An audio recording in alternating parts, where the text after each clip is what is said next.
कक्षा 10वीं की स्टूडेंट फाइनली आपके यहाँ वैसे समाज विज्ञान का अर्धवार्षिक परीक्षा 2024-25 पे लेके आ चुके हैं। और साथ ही आपको बता दें, हम आपके लिए यहाँ पर 4 बजे रात को वीडियो बना रहे हैं, क्योंकि जो आपका समाज विज्ञान पेपर है वो पूरा का पूरा आ चुका है। ठीक है, तो आपको यहाँ पेपर देने से पहले आपको इस पेपर को पूरा आपका याद करके जाना है। ठीक है, संपूर्ण उत्तर सहित आपका पेपर कराया जाएगा समाज विज्ञान का। ठीक है, तो वीडियो को लाइक कर लीजिए, चैनल को सब्सक्राइब कर लीजिए। और साथ ही आप यहाँ पर देख लीजिए, मार्क्स आपका 75 अंक रहेगा। आपके यहाँ पर टाइम रहेगा 3 घंटे और टोटल क्वेश्चन आपके 23 रहेंगे। और साथ ही आपके यहाँ पर निर्देश आते हैं तो आप निर्देश पढ़ लीजिए। सही प्रश्न अनिवार्य है। फिर आपका दूसरा आता है प्रश्न के प्रत्येक प्रश्न के लिए आवंटित अंक उसके सम्मुख अंकित है। फिर आपका तीसरा आता है तो तीसरा निर्देश पढ़ लीजिए। ठीक है, तो चलिए स्टूडेंट, जो आपके यहाँ पर सामाजिक विज्ञान का पेपर है तो वो हम यहाँ पर देख लेते हैं। ठीक है, तो पूरा आपको यहाँ पेपर देने से पहले इससे पेपर को पूरा का पूरा आपको यहाँ पर याद करना है। ठीक है, और साथ ही इस वीडियो को अपने दोस्तों तक भी शेयर कर दीजिए। ठीक है, इस वीडियो को आपको अपने दोस्तों तक भी शेयर करना है। तो आप यहाँ पर दिल्ली सही विकल्प चुनकर लिखिए, जो कि आपके 6 नंबर के रहने वाले हैं। तो पहला था संसाधन जो एक क्षेत्र में पाए जाते हैं लेकिन उनका उपयोग नहीं होता, कहलाते हैं। तो आपका था नवीकरण संसाधन, बात संभाव्य संसाधन, और साथ आपका जैविक संसाधन और दाता चक्रीय। तो जो आपके यहाँ पर दिया संसाधन जो एक क्षेत्र में पाए जाते हैं लेकिन उनका उपयोग नहीं होता, कहलाते हैं। तो इसका राइट आंसर आपका बा हो जाएगा, संभाव्य संसाधन। ठीक है, फिर आप यहाँ पर देख लीजिए, आपका यहाँ पर दूसरा आता है बे उत्पादक जिन पर सभी जीव निर्भर रहते हैं। तो आपका था द्वितीय उत्पादक, और बात आपका तृतीयक उत्पादक, और साथ प्राथमिक उत्पादक, और दाता इनमें से कोई नहीं। तो यहाँ पर बे उत्पादक जिन पर सभी जीव निर्भर रहते हैं, तो इसका राइट आंसर आपका प्राथमिक उत्पादक हो जाएगा। ठीक है, प्राथमिक उत्पादक आपका राइट आंसर हो जाएगा। फिर आपका था बे फसलें जो वर्षा ऋतु के आरंभ में बोई जाती हैं, निम्न में से क्या कहलाती हैं। तो आपका था रबी, बात आपका खरीफ, और साथ आपका यहाँ पर जायद, और दाता उपयुक्त में से कोई नहीं। तो यहाँ पर बे फसलें जो वर्षा ऋतु के आरंभ में बोई जाती है, निम्न में से क्या कहलाती हैं। तो इसका जो राइट आंसर रहेगा वो आपका खरीफ हो जाएगा। फिर आपका यहाँ पर चौथा देख लेते हैं। तो चौथा आता है उद्योग क्रांति सर्वप्रथम कहाँ प्रारंभ हुई। तो आपका आता है इंग्लैंड, और बात आपका जर्मनी, और साथ आप फ्रांस, और दाता इटली। तो यहाँ पर उद्योग क्रांति सर्वप्रथम कहाँ प्रारंभ हुई, तो इसका राइट आंसर आपका फ्रांस हो जाएगा। फिर आपका पाँचवा आता है। तो पाँचवा देख लीजिए, भारत में राष्ट्रीय कांग्रेस की स्थापना कब हुई थी। तो आपका आता 1884, बात 1882, और सात 1885, और दाता 1886। तो यहाँ भारत में राष्ट्रीय कांग्रेस की स्थापना कब हुई थी, तो इसका राइट आंसर आपका 1885 हो जाएगा। ठीक है, तो आपको यहाँ पर ध्यान से देखना और सुनना, जिससे पूरे ऑब्जेक्ट है वो आपको यहीं पर याद कर लेने हैं। ठीक है, तो वीडियो को ध्यान से देखिएगा और सुनिएगा। फिर आपका 6वां आता लोकतंत्र के लिए आवश्यक है। तो यहाँ पर लोकतंत्र के लिए क्या आवश्यक है, लोकतंत्र के लिए स्वतंत्र और निष्पक्ष है। ठीक है, आवश्यक है।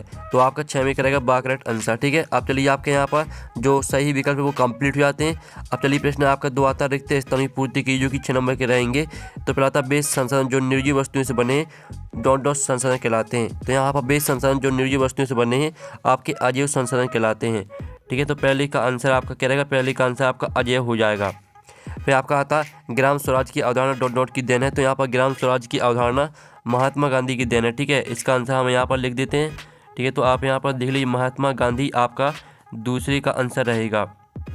फिर आपका यहाँ पर तीसरा आता है विश्व की सर्वाधिक भाषा डॉट डॉट में होती है। तो विश्व की सर्वाधिक भाषा होती है आपकी मासिन राम में। ठीक है, मासिन राम आपका यहाँ पर राइट आंसर रहेगा तीसरे का। फिर जो आपके यहाँ पर चौथा आता दूसरा गोलमेज सम्मेलन डॉट डॉट में हुआ। तो यहाँ पर दूसरा गोलमेज सम्मेलन आपका हुआ था लंदन में। ठीक है, आपका यहाँ पर लंदन आपका यहाँ पर करेक्ट आंसर हो जाएगा।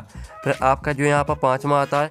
तो 5वां देख लीजिए, भारत में सर्वोच्च न्यायालय के मुख्य न्यायाधीश की नियुक्ति डॉट डॉट करता है। तो भारत में सर्वोच्च न्यायालय के मुख्य न्यायाधीश की नियुक्ति राष्ट्रपति करता है। ठीक है, तो इसका आंसर आपका यहाँ पर राष्ट्रपति हो जाएगा। फिर जो आपके यहाँ पर दिया गया है, जब एक धर्म के विचारों को दूसरे श्रेष्ठ माना जाता है उसे दोनों कहते हैं। जब एक धर्म के विचारों को दूसरे श्रेष्ठ माना जाता है उसे सांप्रदायिकता कहते हैं। ठीक है, आपका इसका आंसर रहेगा सांप्रदायिकता। सांप्रदायिकता आपका यहाँ पर इसका राइट आंसर हो जाएगा। ठीक है, इस तरह से जो आपके रिक्त स्थान वो आपके यहाँ पर कंप्लीट हो जाते हैं। आपने यहाँ पर अच्छी तरह से यहाँ पर याद कर लिए होंगे। ठीक है, अब चलिए आपका प्रश्न यहाँ पर 3 आता है सही जोड़ी का मिलान कर लिखी, जो कि आपकी 6 नंबर की रहेंगी। स्तंभ आवबा में आपकी दी सही जोड़ी। तो पहले आती है आपकी लेबर पोर्ट। तो लेबर पोर्ट को आपको मैच कर देना है यहाँ पर ब्रिटेन से। जो आपकी दूसरी आती है रोलेट एक्ट, तो इसको आपको 1919 से मैच कर देना है। और तीसरी आती है आपकी जेम्स यार्ड। तो जेम्स यार्ड को आपको यहाँ पर मैच कर देना भाप का इंजन से। और जो आपकी आती है संघ सूची, तो इसको आपको प्रतिरक्षा से मैच करना है। और नेपोलियन की हार, तो इसको आपको 1815 में मैच कर देना है। ठीक है, और जो आपकी आती है प्राथमिक क्षेत्रक, तो आपको इसको मैच करना कृषि खनन डेयरी मत्स्यन, ये आपकी 6वीं हो जाएगी। तो इस तरह से जो आपकी सही जुड़ी वो कंप्लीट हो जाती हैं। साथ ही हमने यहाँ पर नंबर लिख दिए हैं कौन में आपको कौन सी मैच करनी है, तो आप यहाँ पर देख लीजिए और आप स्क्रीनशॉट ले सकते हैं। तो इस तरह से जो आपकी 6 नंबर की सही जुड़ी वो कंप्लीट हो जाती हैं। अब प्रश्न आपका चला था एक शब्दवाक्य में उत्तर दीजिए, जो कि आपके 6 नंबर के रहेंगे। तो पहला आता राज्यों और देशों में व्यक्तियों के बीच वस्तुओं का आदान प्रदान क्या कहलाता है। तो यहाँ पर राज्यों और देशों में व्यक्तियों के बीच वस्तुओं का आदान प्रदान व्यापार कहलाता है। ठीक है, आपका यहाँ पर पहले का आंसर रहेगा व्यापार। फिर आपका यहाँ पर दूसरा आता है प्रथम अंतर्राष्ट्रीय पृथ्वी सम्मेलन किस शहर में हुआ था। तो यहाँ प्रथम अंतर्राष्ट्रीय पृथ्वी सम्मेलन आपका रियो डी जेनेरियो शहर में हुआ था। ठीक है, आप यहाँ पर देख लीजिए रियो डी जेनेरियो। ठीक है, आप यहाँ पर देख लीजिए रियो डी जेनेरियो आपका इसका आंसर हो जाएगा। फिर जो आपका यहाँ पर आता है साइमन कमीशन भारत कब आया। तो यहाँ पर साइमन कमीशन भारत आया था, ठीक है, 3 फरवरी 1928 में। ठीक है, आपके यहाँ पर 3 फरवरी 1928 आपका इसका आंसर हो जाएगा। फिर जो आपके यहाँ पर चौथा आता है किस फसल को सुनहरा रेशा कहा जाता है। तो यहाँ पर ठीक है जूट फसल को, यहाँ पर जूट फसल को सुनहरा रेशा कहा जाता है। फिर आपका आता है यूरोपीय संघ का मुख्यालय है। तो यहाँ पर यूरोपीय संघ का मुख्यालय है आपका ब्रुसेल्स में। ठीक है, ब्रुसेल्स, ये आपका यहाँ पर आंसर रहेगा आपका 5वें का। फिर जो आपका 6वां था हीराकुंड बांध किस नदी पर बनाया गया है। तो यहाँ पर हीराकुंड बांध आपका महानदी पर बना है। ठीक है, महानदी आपका रहेगा राइट आंसर 6वें का है। तो इस तरह से जो आपके एक शतवाक्य में उत्तर वो भी कंप्लीट हो जाते हैं, आपने अच्छे से यहाँ पर याद कर लिए होंगे। ठीक है, अब प्रश्न 5 आता है सत्ता सत्य का चयन करके लिखिए 6 नंबर के रहेंगे। तो पहला था चिपको आंदोलन हिमालय प्रदेश में चलाया गया। तो पहला आपका क्या रहेगा, ठीक है स्टूडेंट, पहला आपका यहाँ पर रहेगा सत्य। ठीक है, आपका पहला यहाँ पर सत्य हो जाएगा। फिर दूसरा आता है एंथ्रेसाइट एक सर्वोत्तम प्रकार का कोयला है। तो आपका यह भी सत्य हो जाएगा। और जो आपके यहाँ पर तीसरा आता है, ठीक है, जल एक नवीकरण संसाधन है। तो आपका यह भी सत्य हो जाएगा। और जो आपके यहाँ पर दिया गया कृषि तथा उद्योग एक दूसरे के पूरक हैं। तो आपका यह भी सत्य रहेगा। और जो आपके यहाँ पर 5वां था यूरोप में महिलाओं और पुरुषों के बीच कोई भेदभाव नहीं किया जाता था। तो ये आपका असत्य हो जाएगा। और जो आपके यहाँ पर दिया गया है भारत में प्रत्यक्ष लोकतंत्र की व्यवस्था है। तो आपका यह सत्य रहेगा। तो इस तरह से जो आपके सत्य वो कंप्लीट हो जाते हैं। जो आपका पाँचवा असत्य रहेगा, बाकी आपके सभी सत्य रहेंगे। आप प्रश्न चलिए, आपके जो ऑब्जेक्ट हैं वो पूरे कंप्लीट हो जाते हैं। आप प्रश्न आपका 6 आता है मृदा अपरदन से क्या तात्पर्य है। तो स्टूडेंट आप यहाँ पर देख लीजिए मृदा अपरदन बहती हुई जल, हवा तथा जीव जंतुओं व मानव की क्रियाओं द्वारा भूपटल की ऊपरी उपजाऊ मिट्टी की परत कट जाने और उड़कर अनंत रूपांतरित हो जाने को मिट्टी के कटाव या मृदा अपरदन कहा जाता है। ये आपका 6वें क्वेश्चन का आंसर। और जो आपका 6वें का अथवा दिया गया काली मृदा की 2 विशेषताएं लिखिए। तो हम यहाँ पर काली मिट्टी की यहाँ पर 2 विशेषताएं लिख लेते हैं। काली मिट्टी का निर्माण लावा के प्रवाह से हुआ है। ठीक है, अतः इसमें मैग्मा के अंश लोहा व एल्यूमिनियम की प्रधानता पाई जाती है। फिर आपकी दूसरी विशेषता है कि इसमें अधिक समय तक नमी धारण करने की क्षमता होती है। तो इस तरह से 6वें का अथवा का आंसर हो जाता है। फिर जो आपका 7वां दिया गया पारिस्थितिक तंत्र किसे कहते हैं। तो इसका आंसर देख लीजिए जैव समुदाय व उसके पर्यावरण के बीच पारस्परिक क्रिया से बने स्वापोषित तंत्र को पारिस्थितिक तंत्र कहा जाता है। घटकों के नाम रहेंगे आपके अजैविक तथा जैविक घटक। ये आपका 7वें क्वेश्चन का आंसर हो जाता है। अब चलिए आपका जो 7वें का अथवा का आंसर है, यानी जो 7वें का अथवा वाला क्वेश्चन है वो देख लेते हैं। तो आपका 7वें का यहाँ पर अथवा क्वेश्चन आता है आरक्षित वनों से क्या तात्पर्य है, आपको समझाना है। ठीक है, तो जो इसका आंसर है वो हम यहाँ पर देख लेते हैं। तो स्टूडेंट आप यहाँ पर देख लीजिए, आपका 7वें क्वेश्चन का आंसर रहेगा देश के आधे से अधिक वन क्षेत्र आरक्षित वन घोषित किए गए हैं। जहाँ तक वनों और वन्य प्राणियों की संरक्षण की बात है, आरक्षित वनों को सबसे अधिक मूल्यवान माना जाता है। ठीक है, इस तरह से आपको बचाव के लिए किया जाता है, यहाँ तक याद करना है। आपका 7वें का अथवा का आंसर हो जाता है। फिर जो आपके यहाँ पर दिया गया, ठीक है, स्थानांतरित कृषि से क्या तात्पर्य है। ठीक है, तो इसका आंसर आप यहाँ पर देख लीजिए। स्थानांतरित कृषि को कर्तन दहन प्रणाली भी कहते हैं, जिसमें किसान जमीन के टुकड़े साफ करके उन पर अपने विचार के भरण पोषण के लिए अनाज व अन्य खाद्य फसलें उगाते हैं। इस तरह से पूरा आपको यहाँ पर टुकड़ा साफ करते हैं, यहाँ तक पूरे याद करना है। ये आपके यहाँ पर स्थानांतरित कृषि हो जाती है। फिर आपका अथवा आता है रोपण कृषि की 2 विशेषताएं लिखिए। तो आप यहाँ पर देख लीजिए आपकी रोपण कृषि की 3 विशेषताएं यहाँ पर दी हैं, तो 2 विशेषताएं यहाँ से आपको याद कर लेना है। ठीक है, और जो हम आपको आंसर बताते जा रहे हैं तो इनकी स्क्रीनशॉट आप यहाँ पर लेते चलिए। पेन जो आपके यहाँ पर दिया जूट को सुनहरा रेशा क्यों कहा जाता है। तो आप यहाँ पर देख लीजिए, यह जूट एक सुनहरा मुलायम लंबा और रेशमी प्राकृतिक रेशा है जिसमें सुनहरी चमक होती है। ठीक है, इस तरह से आपको यहाँ पर सुनहरा रेशा कहा जाता है, यहाँ तक याद करना है। ये आपका 9वें क्वेश्चन का आंसर हो जाता है। फिर जो आपके यहाँ पर, ठीक है, आपका यहाँ पर आता है 10वां क्वेश्चन। तो 10वां क्वेश्चन आप यहाँ पर देख लीजिए, ऊर्जा के खनिज संसाधनों के नाम लिखिए। तो जो आपके यहाँ पर, ठीक है, जो आपके यहाँ पर हो गया क्वेश्चन, ठीक है, आपको जो यहाँ पर दिया जूट को सुनहरी रेशा क्यों कहा जाता है, जो आपका दिया हरित क्रांति से क्या ऐसा है, तो इसका आंसर देख लीजिए। ये आपका 9वीं का अथवा, ठीक है, कृषि उत्पादों तथा कृषि से संबंधित औजारों, कीटनाशी, खाद, उन्नत किस्म का बीज आदि को विकसित करने की प्रणाली को हरित क्रांति कहते हैं। ये आपका 9वीं का अथवा का आंसर। फिर जो आपके यहाँ पर दिया गया है, ऊर्जा के खनिज संसाधनों के नाम लिखिए। तो आप यहाँ पर देख लीजिए, ऊर्जा के खनिज संसाधनों के नाम है आपके कोयला, पेट्रोलियम, प्राकृतिक गैस, जल विद्युत और परमाणु ऊर्जा। ये आपका 10वें क्वेश्चन का आंसर। फिर जो आपका 10वें का अथवा आता है, भारत में मैग्नीज के प्रमुख उत्पादक 3 राज्य कौन कौन से हैं, तो आप यहाँ पर देख लीजिए आपका 10वें का अथवा का आंसर, स्क्रीनशॉट आप ले लीजिए। फिर आप यहाँ पर देख लीजिए, आपके यहाँ पर देख लेते हैं 11वां दांडी यात्रा का क्या उद्देश्य था।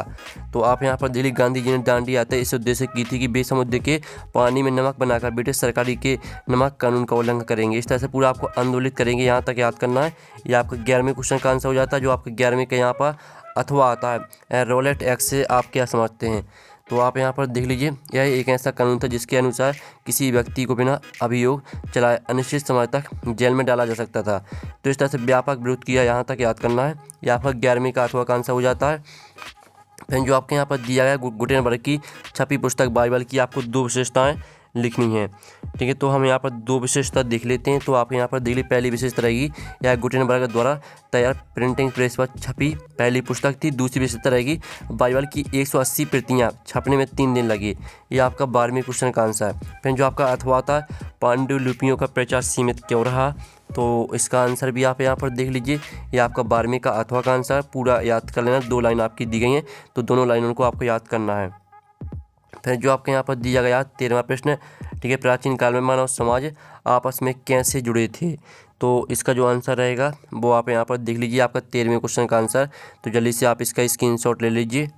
फिर आप यहाँ पर देख लीजिए, नई अंतर्राष्ट्रीय आर्थिक प्रणाली से क्या तात्पर्य है, तो जो इसका आंसर रहेगा वो आप यहाँ पर देख लीजिए, आपकी नई अंतर्राष्ट्रीय आर्थिक प्रणाली NIO एक ऐसा विचार था जो 1960-1970 के दशक में विकासशील देशों द्वारा प्रस्तुत किया गया था। इस तरह से आपको लाभ देना था, यहाँ तक याद कर लेना है। फिर आपका यहाँ पर देख लेते हैं 14वां प्रश्न आता है, सत्ता का क्षितिज बंटवारा क्या है, तो आपको जो इसका आंसर रहेगा वो आप यहाँ पर देख लीजिए। ये आपका यहाँ पर दिया गया सत्ता का क्षितिज बंटवारा। ठीक है, जिम्मेदारियाँ दी जाती हैं, यहाँ तक पूरे याद करना है आपको। फिर आपका यहाँ पर देख लेते हैं, आपका यहाँ पर ठीक है 14वें का अथवा आता, गठबंधन सरकार क्या है, तो हमें यहाँ पर गठबंधन सरकार देख लेते हैं। ठीक है, गठबंधन सरकार ऐसी सरकार होती है जो एक से अधिक राजनीतिक दलों के गठजोड़ से बनती है। इसका मतलब है कि कोई भी एक दल चुनाव में पूर्ण बहुमत हासिल करने में सफल नहीं हुआ। तो इस तरह से पूरा आपको याद करना है। अब चलिए आपके यहाँ पर देख लेते हैं, जो आपके यहाँ पर दिया गया 15वां क्वेश्चन। ठीक है, तो आपको 15वां आता, श्रम का लैंगिक विभाजन क्या है, तो जो इसका आंसर रहेगा वो आप यहाँ पर देख लीजिए, आपका 15वें क्वेश्चन का आंसर, स्क्रीनशॉट आप ले लीजिए। फिर जो आपके यहाँ पर आता है इसका अथवा सांप्रदायिकता क्या है, तो आप यहाँ पर 15वें का अथवा का आंसर देख लीजिए, सांप्रदायिकता। ठीक है, तो जल्दी से स्क्रीनशॉट आप ले लीजिए। फिर आपका यहाँ पर देख लेते हैं 16वां क्वेश्चन। ठीक है, भारत में छिपी हुई बेरोजगारी सर्वाधिक किस प्राथमिक क्षेत्र में पाई जाती है, तो आप यहाँ पर देख लीजिए, भारत में छिपी हुई बेरोजगारी सर्वाधिक कृषि क्षेत्र में पाई जाती है। पूरा आपको यहाँ पर याद करना है। अब चलिए आपके यहाँ पर 16वें का अथवा देख लेते हैं।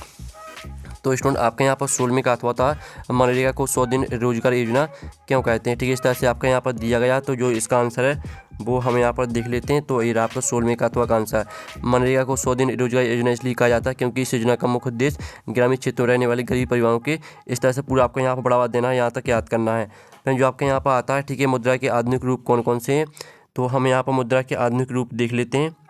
तो आप यहाँ पर देख लीजिए, आपकी मुद्रा के आधुनिक रूप, ठीक है, नोट, सिक्के, डिजिटल मुद्रा और प्लास्टिक मुद्रा, ये आपके यहाँ पर मुद्रा के आधुनिक रूप। ठीक है, पूरा आपको याद कर लेना है। फिर आपका आता है वस्तु विनिमय प्रणाली की सीमा बताइए, तो आप यहाँ पर देख लीजिए, ये आपकी वस्तु विनिमय प्रणाली की 2 सीमा दी गई। ठीक है, दोहरा संयोग की आवश्यकता और मूल्य निर्धारण की समस्या। ठीक है, तो आपको दोनों को याद करना है। फिर आप यहाँ पर देख लीजिए, एजेंडा 21, ठीक है, 21 क्या है और इसके मुख्य उद्देश्य लिखिए। तो हम इसका जो आंसर है वो आप यहाँ पर देख लीजिए, ये आपका एजेंडा 21 वाला आंसर दिया गया पूरा। तो स्क्रीनशॉट आप जल्दी से यहाँ पर ले लीजिए। फिर जो आपके यहाँ पर दिया गया इसका अथवा मृदा परिच्छेदिका से क्या तात्पर्य स्पष्ट कीजिए, तो आप यहाँ पर देख लीजिए, आपका मृदा परिच्छेदिका वाला आंसर पूरा दिया गया है। तो जल्दी से इसका स्क्रीनशॉट आप ले लीजिए। फिर आप यहाँ पर देख लीजिए, आपका आता है 19वां क्वेश्चन, जो कि आपका दिया साइमन कमीशन का गठन क्यों किया गया, भारतीयों ने इसका विरोध क्यों किया, तो आप यहाँ पर देख लीजिए, ये रहा आपका इसका पूरा का पूरा आंसर। तो जल्दी से आप यहाँ पर स्क्रीनशॉट ले लीजिए। आपके 5 पॉइंट दिए, 5 पॉइंटों को आपको याद करना है। फिर आपका आता इसका अथवा प्रथम विश्व युद्ध का भारत पर क्या प्रभाव पड़ा, व्याख्या कीजिए। तो आप यहाँ पर देख लीजिए आपका इसका आंसर पूरा। हालांकि भारत प्रत्यक्ष रूप से प्रथम विश्व युद्ध में शामिल नहीं था, लेकिन उस युद्ध में इंग्लैंड के शामिल होने के कारण भारत पर भी असर पड़ा था। तो इस तरह से यहाँ पर ठीक है लाखों लोग मारे गए, यहाँ तक याद कर लेना है। फिर आपके यहाँ पर देख लेते हैं, ठीक है, आपका आता है 20वां दल बदल कानून क्या लिखिए। तो आप यहाँ पर देख लीजिए आपका दल बदल कानून पूरा दिया गया है, तो पूरा याद कर लीजिएगा, स्क्रीनशॉट आप ले सकते हैं। अब चलिए आपका जो यहाँ पर इसका अथवा आता है विकास में ऋण की भूमिका को समझाइए। तो आप यहाँ पर देख लीजिए विकास में ऋण की भूमिका का खा गा घा, ठीक, चारों पॉइंटों को आपको यहाँ पर याद कर लेना है। फिर जो आपके यहाँ पर दिया गया है, ठीक है, 21वां राजनीतिक दल के प्रमुख कार्यों का वर्णन कीजिए। तो हम यहाँ पर राजनीतिक दल के जो प्रमुख कार्य हैं वो देख लेते हैं। तो आप यहाँ पर देख लीजिए आपके यहाँ पर राजनीतिक दल के 4-5, ठीक है, 4 कार्य दिए, चारों कार्यों को आपको याद कर लेना, स्क्रीनशॉट आप ले लीजिए। फिर जो आपके यहाँ पर दिया गया यहाँ पर, ठीक है, हमें खनिजों संरक्षण की आवश्यकता क्यों है। तो जो इसका आंसर है वो आप यहाँ पर देख लीजिए, हमें खनिजों संरक्षण की आवश्यकता इसलिए होती है क्योंकि उद्योग और कृषि दोनों ही खनिजों पर निर्भर करते हैं। तो इस तरह से पूरा आपको गुणवत्ता घटती जाती है, यहाँ तक याद करना है। फिर जो आपके यहाँ पर दिया गया है गांधी जी ने दांडी यात्रा क्योंकि इसका क्या परिणाम हुआ। तो इसका जो आंसर रहेगा वो आप यहाँ पर देख लीजिए, ये आपका यहाँ पर गांधी जी की दांडी यात्रा का पूरा उद्देश्य। तो स्क्रीनशॉट आप ले लीजिए। फिर जो आपके यहाँ पर आता है, ठीक है, इसका अथवा औपचारिक क्षेत्रक और अनौपचारिक क्षेत्रक में आपको अंतर लिखना है। तो आप यहाँ पर देख लीजिए आपको औपचारिक क्षेत्रक और अनौपचारिक क्षेत्रक में अंतर, ठीक है, 3 अंतर दिए, तो तीनों अंतर को याद कर लेना है। फिर जो आपके यहाँ पर दिया गया है, ठीक है, 23वां क्वेश्चन देख लीजिए, संघीय शासन व्यवस्था की महत्वपूर्ण विशेषताएं लिखिए, इसका अथवा देख लीजिए। तो दोनों के आंसर हम यहाँ पर देख लेते हैं, ठीक है। तो आप यहाँ पर देख लीजिए आपका संघीय व्यवस्था की महत्वपूर्ण विशेषताएं, ये आपका यहाँ पर 23वें क्वेश्चन का आंसर है, ये आपका 23वें का अथवा का आंसर, ठीक है। तो इस तरह से जो आपका पूरा पेपर है वो कंप्लीट हो जाता है। और पेपर का PDF डाउनलोड करना चाहते हैं तो वो आपको मिल जाएगा टेलीग्राम ग्रुप में, लिंक वीडियो के डिस्क्रिप्शन दिए टेलीग्राम ग्रुप की, तो ज्वाइन कर लीजिएगा। तो नेक्स्ट वीडियो में थैंक्स फॉर वॉचिंग।